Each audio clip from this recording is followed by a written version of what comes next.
અંકલેશ્વરના garden city ટાઉનશીપમાં road cross કરી રહેલી ઇકો કાર અને સામેથી પૂર ઝડપે આવી રહેલ ફોર વ્હીલર વચ્ચે અકસ્માત સર્જાયો હોવાના સીસીટીવી ફૂટેજ વાયરલ થયા છે।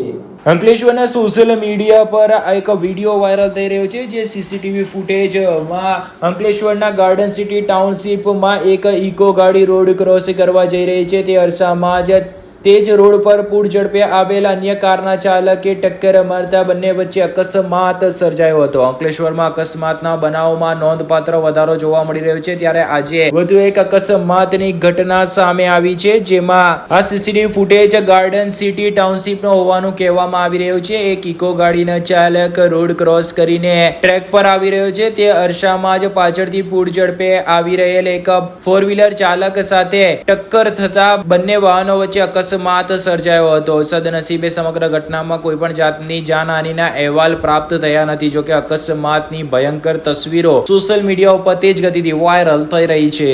આ મામલે આ લખાઈ રહ્યું છે, ત્યાં સુધી પોલીસ ફરિયાદ અંગેની કોઈ વિગતો સાંપડી નથી।